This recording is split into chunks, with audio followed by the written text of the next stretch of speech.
welcome to another edition of Odin Writes Shit. Today I am going to be reviewing with you a selection of Chesterfield Inks, a nice import from the United Kingdom, as well as the Knox Plato. Now, I made an order for these at xfountainpens.com. This one was actually running a special. It was $20 for the fountain pen, and it gives you a free choice of either 50 mils of 4 select colors of Chesterfield ink, or 20 cartridges. I chose for the ink because I like to do my own feeding, and cartridges just confuse me. They don't confuse me, they just, things everywhere. Anyway, so I chose the Plato. They have another selection of other ones, the Galileo and the Aristotle. This one was the more expensive range, but I liked the shape better. One thing that I want to say about it, it is very massive.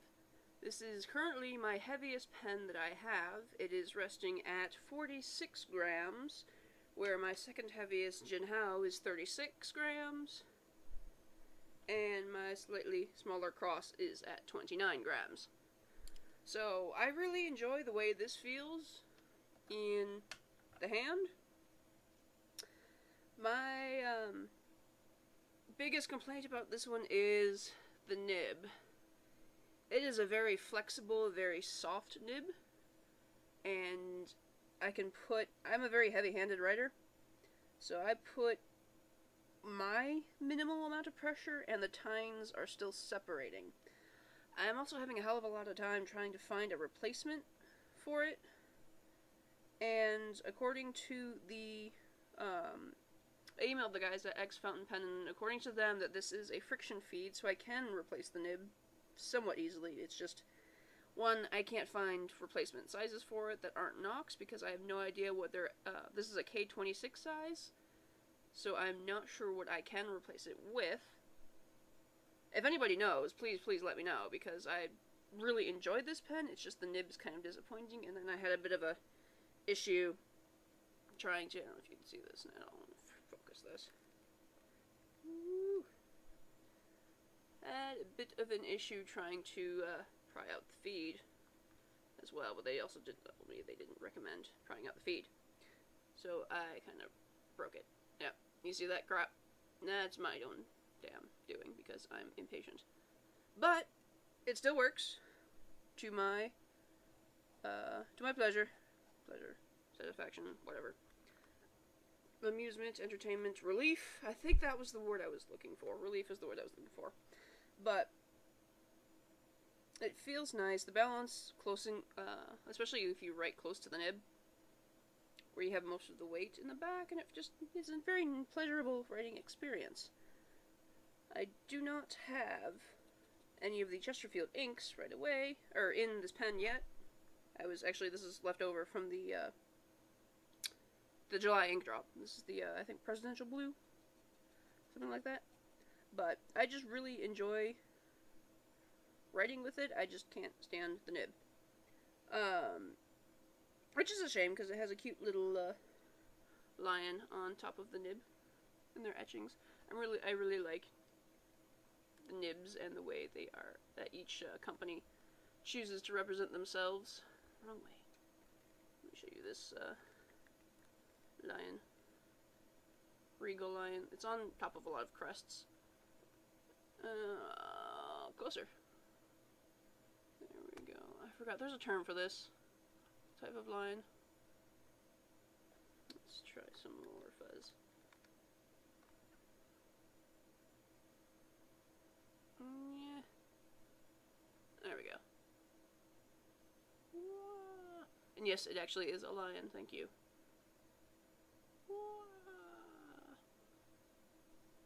Anyway, but that is the Knox Plato. Okay, so for the free inks that you get, you have a choice of 3 different colors, which I ordered another pen with for somebody else, so I got another free bottle. I got Amethyst, which is a purple, a Night Sapphire, which is a blue-black, And the other choice that you have is Obsidian, which is a black. It looks pretty nice. These are the 50 ml bottles, and I ordered 25 mils of a couple of other colors I was interested in. For the price range, these are actually really, really great for everyday inks because they're super cheap and you get a lot. Like these 50 mils are $8 a bottle, and these the 25 mils are $4 or $5 a bottle. So not too bad if you're worried about using up some of your good inks. But I have the amethyst actually loaded into my Jinhao, and I really enjoy. Like, this is probably the best description to be a royal purple. Very nice, very smooth. And I've actually been using these on my notebooks, and they behave pretty nicely. Better with a fine or an extra fine pen, because they do tend to bleed a little bit. Or feather, sorry. With wider nibs, but the flow, I've just recently switched my medium to an extra fine, and it works really, really nicely.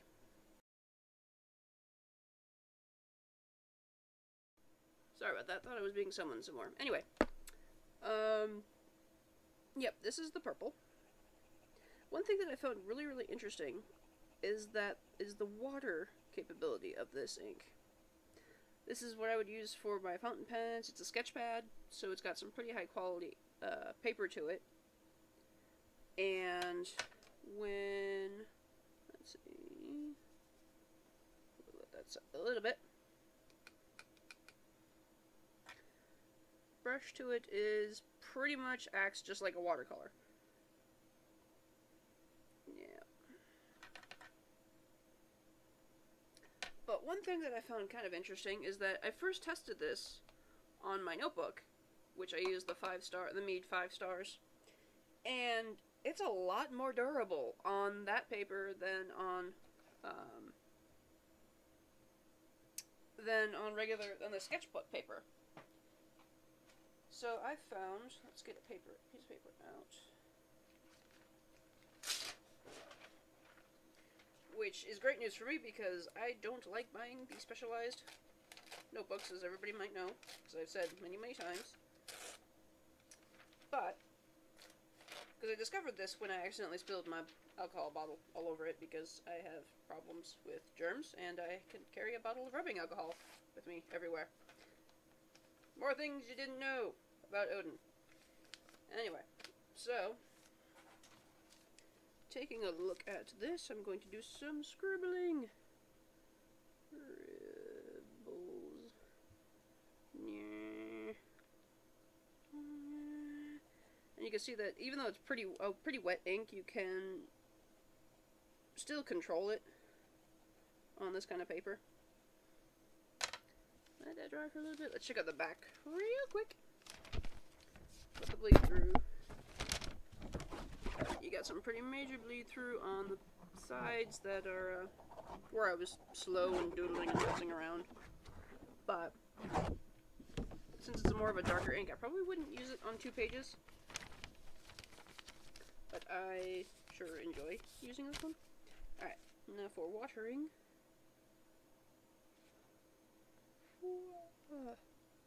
It's pretty much stays put, which is pretty freaking sweet. Like, I am brushing it, I am distorting it, and not a lot is coming off of the paper. Or coming a lot. You can definitely read what you have written, and there's not a lot of damage that's done, which is freaking fantastic. So, good news, if you like fountain pens and you don't like buying super, super expensive notebooks, but you like 5 stars, this is probably the ink for you. Now I got a dip pen for the rest of the colors, so let's try that out real quick. I got Night Sapphire. Let's try that one. It's a lovely little blue-black.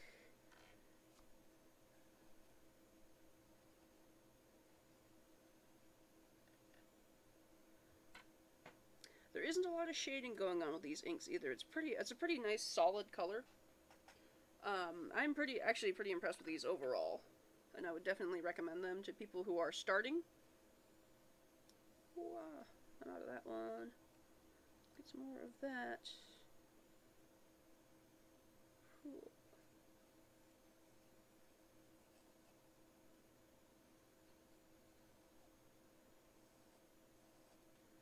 This one can kind of compare in color to the Uniball. Let's do it again. The Uniball liquid pens, liquid rollers. They have a blue-black version that looks pretty close to this. Vision Elites, that's it. Vision Elites, those are like one of my favorite things ever. But yeah, so it's a nice color.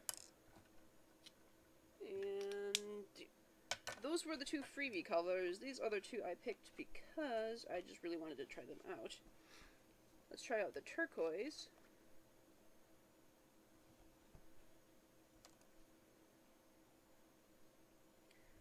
Which is a very bright blue.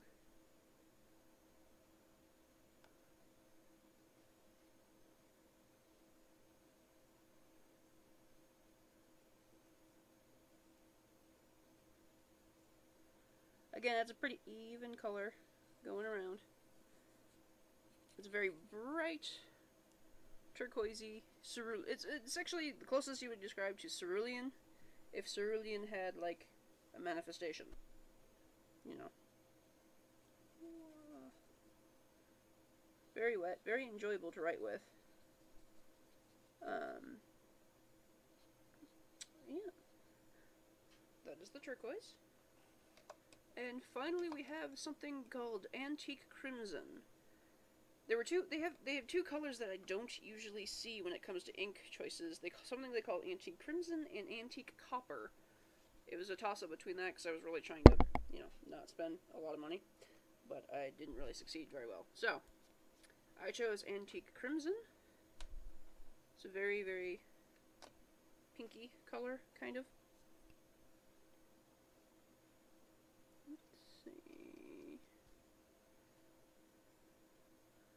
Can we see this over here?